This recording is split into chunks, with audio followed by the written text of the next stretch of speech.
liberté selon Dieu? On se dit souvent, c'est quoi la liberté? Est-ce que Dieu véritablement rend l'homme libre? Est-ce que nous sommes libres vis-à-vis? Est-ce que nous sommes véritablement libres? Parce que la liberté, est-ce que c'est le fait de faire ce qu'on a envie de faire, même si ça ne plaît pas à l'autre, ou même si ça ne plaît pas à Dieu? Est-ce que c'est ça la liberté?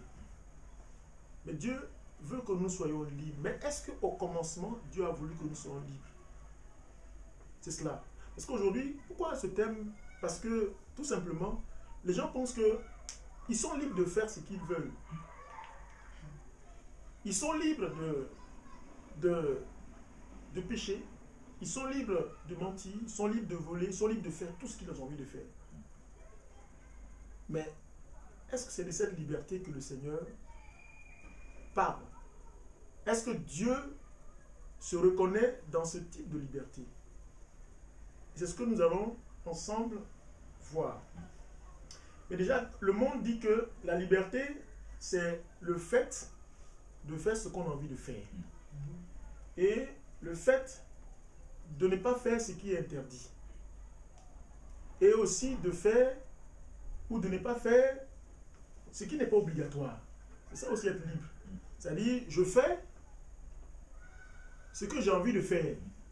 Et je ne fais pas ce qui est interdit. Et également, je fais ou je ne fais pas ce qui n'est pas obligatoire. C'est ça que le monde appelle être libre, la liberté. Si on me dit, la loi, mais tout à l'heure, je prends ma voiture, je ne peux pas aller cogner parce que j'ai envie de cogner. J'ai envie de... Mais la loi me dit, non, je ne peux pas aller cogner parce que ta liberté, elle se limite là. Parce que c'est interdit. Tu vois? Ou on me dit, mais par exemple, je vais au travail avec une valise. Est-ce que c'est obligé d'aller au travail avec toute une valise? Tu peux ne pas l'autre. Tu peux prendre juste tes habits, ça suffit. Mais tu n'es pas obligé. Tu peux aller, mais tu n'es pas obligé. Tu te dis non, je prends la valise, ça me permet de changer un peu, je vais mettre ma gamelle. Mais une grande valise comme ça, tu es libre, hein, mais est-ce que ça vaut le coup? Tu vois? Voilà. Donc, en fait, c'est un peu ça la liberté. On est libre, mais notre liberté, c'est limité. Parce qu'il y a des lois. Et nous allons prendre dans Genèse chapitre 2, Dieu crée l'homme. La Bible dit que Dieu a créé l'homme dans le chapitre 2, à partir du verset 1er. Il dit, quand le Seigneur Dieu fit la terre et le ciel, il n'y avait encore aucun buisson sur la terre. Et aucune herbe n'avait encore germé, car le Seigneur Dieu n'avait pas envoyé de pluie sur la terre. Et par la suite, on dit que Dieu va construire un jardin, le jardin d'Éden. Et dans le jardin, il avait planté tous les arbres. Dans le verset qu'on a lu, on dit que, voilà, dans le verset 9 de ce chapitre, il dit, il fit pousser du sol toutes sortes d'arbres à l'aspect agréable et aux fruits délicieux. Il mit au centre du jardin l'arbre de la vie et l'arbre qui donne la connaissance de ce qui est bon ou mauvais. N'est-ce pas? Voilà. Mais dans le verset qu'on vient de lire, Dieu dit quoi? Tu peux manger tous les arbres du jardin. Mais cet arbre-là, de la connaissance du bien et du mal, tu ne peux pas le manger. Or, dans le verset 9, il dit bien qu'il fait pousser toutes sortes d'arbres. Toutes sortes d'arbres. À l'aspect comment? Agréable. N'est-ce pas? Et aux fruits comment? Délicieux. Ça veut dire que tout ce que Dieu avait créé était bon. Il n'y avait pas dans le jardin des fruits qui n'étaient pas bons. Tout était bon. Tout était délicieux. Il mit au centre du jardin l'arbre de la vie. Et l'arbre qui donne la connaissance du bien et du mal. C'est-à-dire, il crée le jardin. Et dans le jardin, il y a tous les fruits qui sont bons. Tout est bon. Tout est délicieux. Et au centre du jardin, il va planter l'arbre de la vie. Et ensuite, il va planter l'arbre de la connaissance du bien et du mal. Et Dieu dit à l'homme, il dit, tu peux tout manger, mais ne mange pas l'arbre de la connaissance du bien et du mal. Le jour où tu mangeras cet arbre, tu mourras. Mais qu'est-ce qui s'est passé en fait? Je dirais même comment l'homme... Mais qu'est-ce qui s'est passé après? On va dire que par la suite, on va comprendre que l'homme a mangé l'arbre. Mais pourtant, quand Dieu dit, tu peux tout manger, sauf ça, ça veut dire, c'est la parole de Dieu. Dieu a parlé. Dieu a dit. Et ce que Dieu a dit, au commencement, c'était la loi. La loi. Dieu dit, tu ne mangeras pas ça. C'est la loi.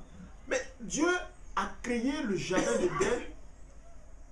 Mais pourquoi est-ce que Dieu, on pourrait se poser la question, mais pourquoi Dieu a permis, pourquoi Dieu a planté l'arbre de la connaissance du bien et du mal? Pourquoi? On peut se poser la question, mais Dieu, pourquoi il fait ça? Tous les fruits de ces arbres-là sont délicieux. Il n'y a pas un arbre qu'il a créé dont les fruits ne sont pas délicieux. Vous voyez ce que je dis? Mais pour vous dire que le fait qu'ils disent ne mangez pas, ça nous rappelle quoi? La loi. Ça veut dire que quand une mère ou un père, même s'il aime son enfant, mais s'il ne met pas de barrières, ça veut dire qu'il n'aime pas ses enfants. Parce qu'au sein de la famille, au sein de la maison, c'est là qu'on apprend à se construire. Les lois construisent. Les lois nous bâtissent. Donc, le fait que Dieu met dans le jardin l'arbre de la connaissance du bien et du mal, c'est parce que Dieu voulait nous construire. Dieu voulait nous bâtir.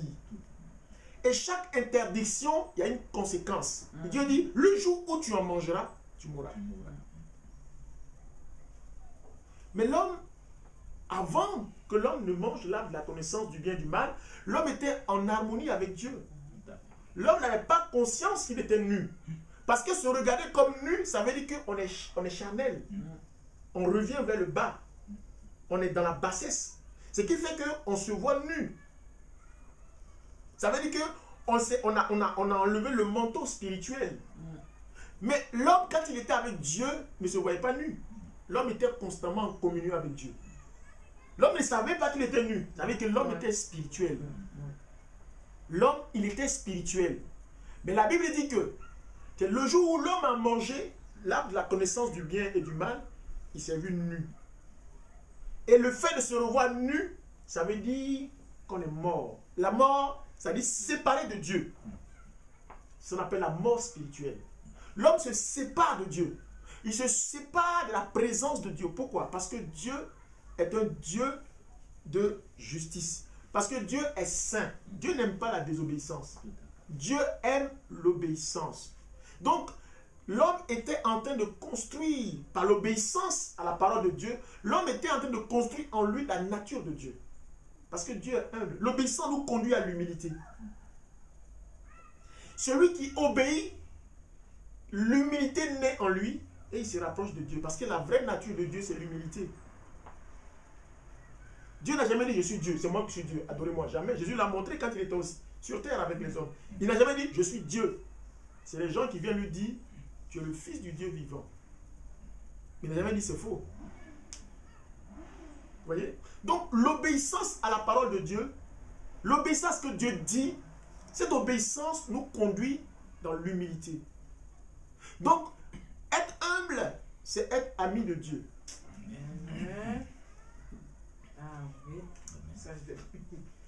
Vous voyez? L'humilité nous conduit à Dieu. Mais la rébellion nous éloigne de Dieu. La désobéissance nous éloigne de Dieu. Tous les peuples qui ont désobéi à Dieu sont ennemis de Dieu. Toute personne qui désobéit à Dieu est ennemie de Dieu. Vous verrez dans l'histoire de l'humanité, à chaque fois, mais on verra ça un peu plus tard. Mais ce qu'il faut savoir, d'abord, dans le jardin, est-ce que l'homme n'était pas libre? L'homme était libre. L'homme pouvait manger tout ce qu'il voulait. L'homme donnait le nom à tous les animaux. Dieu a dit quoi? On dit que Dieu a créé l'homme. Il dit tu peux dominer toutes choses. Toute chose t'est soumise. Pourquoi? Les choses sont soumises à l'homme parce que tout simplement l'homme, il est obéissant à Dieu. c'est par l'obéissance qu'on construit l'humilité en nous, donc on construit la nature de nous, la nature de Dieu en nous, et qui fait que nous pouvons dominer. Nous devenons semblables à Dieu. Nous devenons comme Dieu. Nous régnons comme Dieu. Et nous dominons comme Dieu. Donc, le fait qu'on dise dans le jardin, il n'y avait pas la liberté, ça voulait dire, si on dit dans le jardin, il n'y avait pas la liberté, parce que l'homme n'avait pas le droit de manger ça, ça veut dire que Dieu était un père qui était irresponsable. Mais Dieu, par cette étape, nous construisait. Dieu était en train de nous bâtir. Dieu est en train de construire l'homme. Quand on dit non, ne mange pas ça, au fond, on ne te fait pas du mal, mais on t'apprend à être obéissant. On t'apprend à obéir. Et le temps, quand le temps sera venu, l'homme, peut-être selon le plan de Dieu, allait manger le fruit de l'arbre de la connaissance, je ne sais pas. Mais Dieu dit de ne pas manger, ne mange pas. C'est tout. Dieu dit, ça là, ne mange pas, tu obéis. Donc l'homme était libre. Pourquoi? Parce qu'il pouvait faire ce qu'il voulait. Il donnait le nom à des animaux, il était avec des lions, il pouvait parler aux lions, il pouvait leur dire tout ce qu'il voulait, dormir comme il voulait, faire ce qu'il voulait, parce qu'il était encore obéissant à Dieu. Mais la Bible dit que le jour où l'homme a désobéi, il est sorti de la présence de Dieu. Pourquoi Dieu avait-il planté dans le jardin l'arbre de la connaissance du bien et du mal? C'était pour notre bien, pour notre bonheur. Un bonheur se construit autour d'une loi quand même, des lois. S'il n'y a pas de loi, il y a le désordre, il y a l'anarchie. Il y a le désordre. Donc, ce que Dieu avait mis au cœur du jardin, c'était pour le bien de l'homme. Et même, il y avait l'arbre de la vie.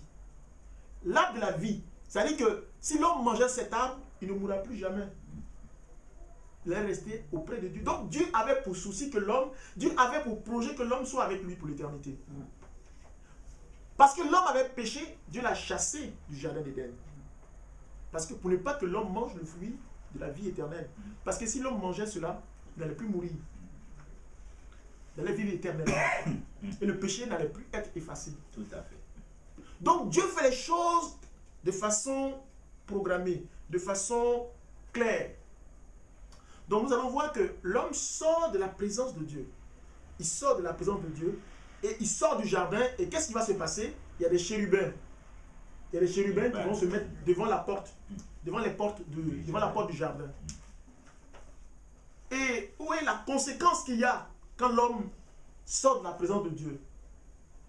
Quand l'homme sort de la présence de Dieu, la Bible dit que parce qu'ils ont péché, Dieu dit, toi femme, tu vas souffrir de la douleur de l'enfantement. C'est Genèse chapitre 3, verset 16. Qui dit à la femme, j'augmenterai la souffrance de tes grossesses. Tu enfanteras avec douleur, et tes désirs se porteront vers ton mari, mais il dominera sur toi. Amen. Ça, ce sont des malédictions. Donc, le fait que la femme, pour enfanter, elle souffre, c'est une malédiction. Parce que ce n'était pas le projet de Dieu. Non. Pourquoi une malédiction? Parce que c'est lié à la désobéissance. Ton mari dominera sur toi. C'est une malédiction, ce n'est pas une bénédiction. Non. Le plan de Dieu, c'est que l'homme et la femme soient égaux. Ça, c'est le plan de Dieu. L'homme et la femme sont égaux. C'est le plan de Dieu. Ce n'est pas le plan de Dieu que l'homme soit en bas, en haut, et puis l'homme, la femme en bas. Non. Et ça, c'est une malédiction. Parce qu'ils ont mangé, parce qu'ils ont désobéi. Et par la suite, le verset 17. Et il dit à l'homme, puisque tu as écouté la voix de ta femme, et que tu as mangé de l'arbre au sujet duquel je t'avais donné cet ordre, tu n'en mangeras point. Le sol sera maudit à cause de toi. Amen. Le sol sera maudit à cause de toi. Est-ce que dans le jardin d'Éden, dites-moi un jour où l'homme travaillait la terre? Non. Il avait tout à sa portée. L'homme avait tout, il était libre. L'homme était épanoui, l'homme était heureux. L'homme faisait tout ce qu'il voulait. C'est ça. Mais là, parce qu'il a désobéi, les choses lui sont difficiles. Même le sol te sera dur. Même pour trouver à manger, ça sera difficile. Le verset 18. C'est à force de peine que tu en tireras ta nourriture tous les jours de ta vie. Il te produira des épines et des ronces, et tu mangeras de l'herbe des champs. C'est à la sueur de ton visage que tu mangeras du pain, jusqu'à ce que tu retournes dans la terre, d'où tu as été pris. Amen. Car tu es poussière, et tu retourneras dans la poussière. Amen. Dieu rappelle à l'homme là où il vient. Tout ça, c'est des malédictions. C'est les conséquences du péché. Et dans le verset 21, qu'est-ce qui va se passer? Le Seigneur fit à l'homme et à sa femme des vêtements de peau de bête et les en habilla.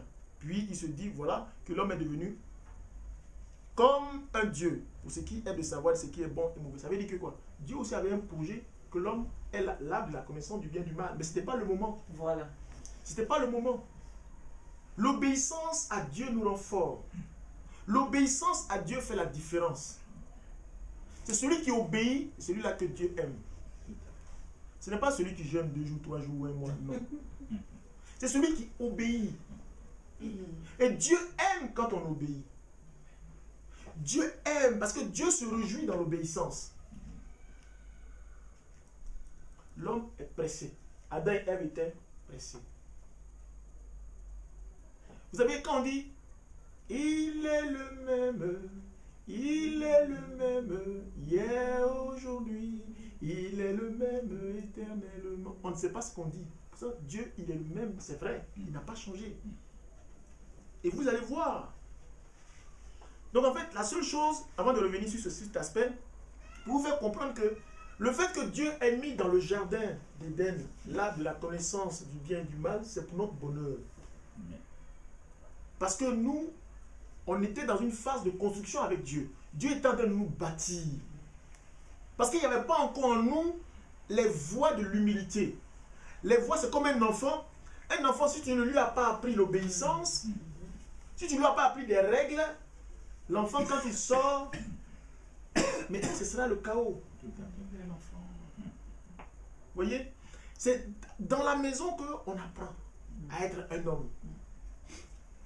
Ici, dans la maison, on a des règles, on a des lois, on a des principes. On les apprend ici. Et quand on sort, on véhicule l'image de la famille. Quand on nous voit, on voit l'image. Qui est le père et qui est la mère. Vous voyez? Si un enfant est dans une maison où il n'y a pas d'éducation, où il n'y a pas de règles, où il n'y a pas de principes, mais l'enfant, il les transporte à l'école, au travail, dans toute sa vie. Parce qu'à la maison, il n'a pas eu les bases qu'il faut. Ça se construit, ça ne s'invente pas. Ce n'est pas l'esprit d'esprit qui donne comme ça. Ça s'apprend d'abord et l'esprit vient te fortifier. Amen. Donc si on n'a pas appris à aimer, ce sera difficile d'aimer sa femme. Si on n'a pas appris à pardonner, ce sera difficile de pardonner aux autres. Dans une famille, dans une maison, quand tu n'as pas appris à aimer, quand une mère n'a pas appris à aimer ses enfants, les enfants n'ont pas reçu l'amour, ne peuvent pas donner l'amour. Si on n'a pas appris, on n'a pas reçu de l'amour, on ne saura pas comment donner de l'amour. Parce que nous-mêmes, on n'a pas reçu. On va donner quoi? On va donner quoi? On ne peut pas donner ce qu'on n'a pas reçu à une personne. Que ce soit notre mari ou machin. On ne peut pas, parce qu'on n'a pas appris à aimer, parce qu'on n'a pas reçu de l'amour. Si on n'a pas appris à être humble, si on n'a pas appris à être obéissant, ce n'est pas dehors on va apprendre à être obéissant. Non. Et il y a un âge pour être obéissant, apprendre à être obéissant. Il y a un âge quand même. C'est vrai qu'on apprend chaque jour, c'est vrai. Mais il y a un âge où tout, on est dans une phase d'apprentissage. On apprend. C'est la maison. Quand un enfant, il naît, il dit, laisse-moi. Si tu ne dis pas, hey, tu arrêtes. Au fond de lui, il se calme. Parce qu'il sait qu'il y a la règle qu'elle a. Et à un moment donné, il prend conscience que le fait que maman dit, ne passe pas là, en fait, il rentre, il se prend conscience que c'est dans son propre bien. Un enfant, quand il voit le feu, il veut rentrer dans le feu. Quand la mère dit, hey, tu arrêtes là, passe par là. Il passe. Deuxième fois, il essaie, il passe. Deuxième fois, quand il voit maman, il se souvient, il a en mémoire que ça, c'est pas bon. Au fur et à mesure qu'il grandit, il comprend que ça, c'est un feu et que ça brûle. L'âge, la maturité va lui permettre de comprendre que non, maman, donc maman dit qu'il ne faut pas que je parte là parce que je pourrais mourir. C'est un feu. Donc, il ne faut pas aller là parce que c'est dangereux. Exactement. On a atteint un âge pour comprendre. Donc, il y a un âge où on ne comprend pas. Parce qu'on n'est pas encore arrivé à un stade pour comprendre. Et il y a un âge où on commence à comprendre et on réalise que le Père avait raison quand il posait des actes. C'était pour notre propre bien. C'était pas pour notre mal. Quand il disait que non, il ne faut pas aller là. C'était pour notre bien. Donc, dans le jardin d'Éden, tout ce que Dieu avait établi, c'était pour notre bien. Dans le jardin, on était heureux. Tous les arbres étaient à notre disposition. Les fruits étaient à notre disposition. Les animaux étaient à notre disposition. Tout était à notre disposition. Il fallait simplement obéir à Dieu. C'est tout. Parce qu'il est le Dieu des temps et des circonstances. Il dit, voilà que maintenant l'homme est devenu des êtres semblables comme nous. Ça veut dire savoir discerner du bien et du mal. Est-ce que c'est à un mois qu'on peut discerner le bien et du mal? On est à un mois, on ne sait pas ce qui est bon, ce qui est mauvais. Même un ennemi même de ta maman ou de ton papa, même, tu peux même l'accepter. Viens ma fille, puis tu prends. Parce que tu ne sais pas. Vous voyez? Donc, il y a un temps. Les gens disent non, parce que Dieu ne voulait pas que l'homme soit comme lui. Non, Dieu voulait qu'on soit semblable à lui. La Bible dit que créons l'homme à notre image et à notre ressemblance. Dieu ne se dédie pas. Non, mais il y a un temps. Mais quand l'homme a violé le temps de Dieu, alors l'homme est devenu semblable à Dieu. Mais dans la désobéissance. Dans la désobéissance. Et voilà que Dieu va chasser l'homme. Mais il y a une chose qui était claire, c'est que dans tout ça, Dieu, c'est-à-dire que c'est comme un enfant, quand un enfant fait une bêtise, quand tu dis à l'enfant, ne fais pas ça, et puis tu vois que l'enfant il ne fait pas. Tu lui fais pas ça, et puis l'enfant ne fait pas. Un jour, le père, quand il est vraiment un père responsable, consciencieux, il dit, mon enfant là vraiment, je sais qu'il est bien. Et puis l'enfant vient, maman, est-ce que je voulais acheter ADS, est-ce que tu peux? Ah si, oui, t'inquiète pas, je vais te l'acheter. Parce que la maman sait où le papa sait que l'enfant il est bien. Et puis il lui donne. La récompense que Dieu avait réservée pour nous, c'était la vie éternelle. C'était la vie éternelle que Dieu avait réservée pour nous. L'arbre de la vie éternelle qu'il avait planté au milieu du jardin. Ça, c'était ce que Dieu avait réservé pour nous. Mais l'homme a détruit le projet de Dieu. Mais Dieu, en même temps que Dieu a fait sortir l'homme du jardin, son projet n'a pas changé pour l'homme. Il veut que l'homme ait la vie. Il faut que l'homme soit à côté de lui. Dans toute l'histoire de l'homme, Dieu est là, il est présent. Il dit, le projet que j'ai fait pour l'homme, c'est que l'homme vienne habiter avec moi. La vie éternelle. Et il l'a manifesté en Jésus-Christ, par le message que Christ est venu donner. Le premier message de Jésus-Christ, quand il a commencé son ministère, il dit, le royaume des cieux est proche. Convertissez-vous. Croyez à la bonne nouvelle. Mais le royaume des cieux, c'est là où on peut, là où il y a Dieu. C'est là où on va être en fête avec Dieu. Là où on va marcher avec Dieu. Là où on va festoyer avec Dieu. C'était le projet de Dieu depuis le commencement. C'est ça le royaume des cieux. Là où Dieu est. C'est pourquoi Dieu avait planté l'arbre de la vie. C'était ça. Donc j'ai parlé un peu de la conséquence de la désobéissance. La conséquence de la désobéissance fait quoi? Que nous perdons notre liberté. On perd la liberté. On n'est plus libre. Ça veut dire quoi? Que les animaux peuvent nous attaquer. Ça veut dire quoi? Que les serpents, la terre sera dure. On ne peut plus donner pouvoir à la terre. Même pour enfanter, c'est dur. On va pleurer. Ça veut dire qu'on n'est plus libre. On a perdu la liberté. Vous voyez? Mais l'homme perd sa liberté parce que l'homme a désobéi. Donc Dieu, dans son projet, c'est que nous soyons libres. Mais une liberté qui est liée à l'obéissance. Et cette obéissance nous donne de l'humilité et permet de devenir des enfants de Dieu, des amis de Dieu. Vous voyez? C'est ça. Donc quand l'homme perd sa liberté, vous voyez, c'est comme, je vous ramènerai par exemple, dans, vous voyez, le projet de Dieu, tellement c'est fort. Quand l'homme perd sa liberté, Dieu veut qu'on soit, vous voyez, le symbole de la présence de Dieu. C'est-à-dire que le jardin d'Éden, ça représente la présence de Dieu. Ça représente la maison de Dieu. Vous me direz, mais comment? Le jardin d'Éden, c'est le temple de Dieu. Le temple que vous voyez, là où il y avait Adam, là où il y avait le jardin, c'était le temple de Dieu. Et vous allez voir plus tard, de ce jardin, vous allez voir, Dieu évolue, on va voir le peuple de Dieu. Voyez, après le peuple de Dieu, nous allons voir l'Église. Mais dans chaque représentation, là où Dieu réside, il y a toujours des lois. Dans le jardin, il y avait des lois. Dans le peuple de Dieu, il y avait des lois. Il y avait des lois quelque part. Même dans le désert, Israël a reçu des lois de la table de Moïse. Il y avait des lois. Voilà ce qu'il fallait faire, voilà ce qu'il ne fallait pas faire. Tout ça, c'était dans le jardin, c'était dans la présence. Pour que Dieu soit présent quelque part, il faut des lois. Parce que là où il n'y a pas les lois de Dieu, Dieu ne sera pas là. La désobéissance, l'anarchie. Donc là où Dieu se manifeste, là où ses lois sont respectées, sont honorées. Le jour où tu désobéis à Dieu, tu sors de sa présence. C'est comme ça que Adam et Ève sont sortis du jardin et les chérubins sont venus s'installer là pour fermer le jardin. Parce que la Bible dit, soyez saints comme votre Père Céleste est saint. Dieu aime la sainteté. Dieu aime la pureté. Mais je vous dis, quand on perd la présence de Dieu, pour retrouver la présence de Dieu, il y a un sacrifice toujours. Quand Adam et Ève sont sortis du jardin, pour retrouver la présence de Dieu, ça n'a pas été facile encore. Parce que de Adam, on vient sur Caïn et Abel. Et avec cela encore, Dieu veut construire une autre présence.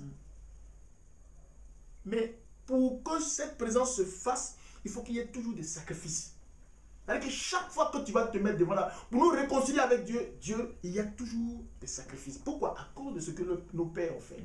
À cause de ce que Adam et Ève ont fait. Donc il y a un sacrifice. On va dresser une autel. Et on fait des sacrifices. On demande pardon à Dieu. Et Dieu manifeste sa présence. C'est ce que Caïn et Abel ont voulu faire. Ont tenté de faire. C'est au prix du sacrifice que nous nous réconcilions avec Dieu. Mais ouais, le sacrifice a évolué jusqu'à Jésus-Christ.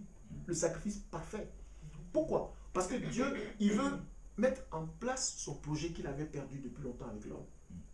Qu'il n'a pas pu accomplir. Donc, avec Adam et Ève, vous voyez, avec Caïn et Abel, il faisait des sacrifices. Caïn, lui, il offrait à Dieu quoi? Les produits de son travail. C'est-à-dire que les fruits, les tubercules, tout ça, il offrait à Dieu. Mais Caïn, lui, il était berger.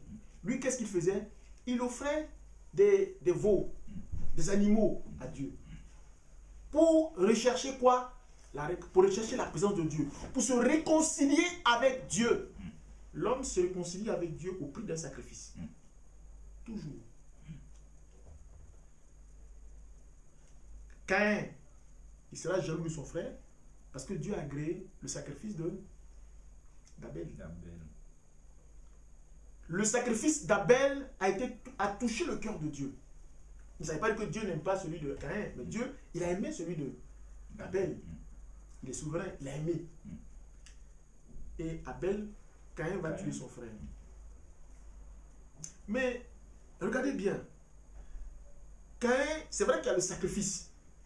Mais l'action de Caïn est une action qui plaît à Dieu. Caïn était berger. Pardon, Abel était berger plutôt. Il était berger. Il s'occupait quoi? Des troupeaux. Le troupeau symbolise la présence de Dieu, la maison de Dieu, le temple de Dieu. Et Dieu aime ça. C'est-à-dire que c'est là, c'est dans le pâturage qu'il y a des lois.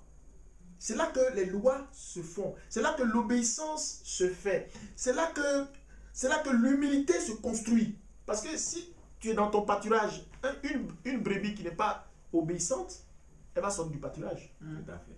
Parce que la brebis n'est pas obéissante à qui? Au maître. Mais c'est dans le pâturage que la brebis apprend à honorer son maître. Elle reconnaît qui est son maître. Ceux qui ne reconnaissent pas, ils fuient du pâturage. Parce que c'est des rebelles. Mais si tu vois un berger, et puis tu vois des brebis, puis tu fais ça, venez, puis tu vois où ils viennent. C'est qu'ils ont appris, ils ont été obéissants. Ils ont été dressés, ils ont été obéissants. C'est pour ça que tu les vois comme ça. Ne pense pas que c'est facile. Tu ne veux pas dire à une brebis qu'on a, tu dis, viens ici, on ne va pas te regarder. En tout cas. Mais quand son maître est là, puis la brebis fait ça comme ça, son maître, il est là. Il suit son maître. Tout à Parce fait. que son maître l'a appris les bonnes manières. Mm. Donc, la brebis est confondue à son maître parce que il a pris la nature de son maître. Voilà, le fait qu'il a obéi à son maître, il devient comme un peu comme ami de son maître. Mm. Tu vois? Donc, c'est comme ça, c'est cette image de l'église, cette image du jardin d'Éden, la présence de Dieu.